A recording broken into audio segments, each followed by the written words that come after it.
ఒక్కసారి అరుణాచలం వెడితే చిత్రగుప్తుడు గీత గీస్తాట. ఈ జీవుడు అరుణాచలం వెళ్ళాడు కాబట్టి తరువాత అని గీత గీస్తాడు. అంటే అరుణాచలం పట్టణంలోకి ప్రవేశించినంత మాత్రం చేత అంత గొప్ప అనుగ్రహంగా ఈశ్వరుడు భావన చేస్తాడు. అటువంటి చోటికి వెళ్ళడం, ఆ అరుణాచలానికి అంటే అక్కడ ఉన్నటువంటి ఆ కొండకి ప్రదక్షిణం చెయ్యడం అంత గొప్ప విశేషం. అరుణాచలంలో ప్రదక్షిణానికి 3 నియమాలు ఉన్నాయి. ఎప్పుడూ కుడి పక్కకి వెళ్ళకూడదు. ప్రదక్షిణంలో ఎడంచేతి పక్క నుంచే చెయ్యాలి. అసలు అరుణాచలం అనేటటువంటి క్షేత్రం ఒకటి ఉంది.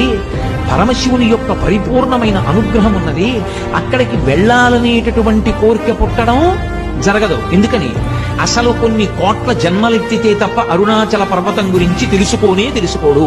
అరుణాచల ప్రవేశమునకు ముందు, అరుణాచల ప్రవేశము తరువాత అని జీవుడికి విభాగం చేస్తారు. అసలు వీడెప్పుడైనా అరుణాచలం వెళ్ళాడా? అరుణాచలం వెళ్ళాడు, ఆ జీవుడి స్థాయి వేరు. అరుణాచలం వెళ్ళలేదు, ఆ జీవుడి స్థాయి వేరు.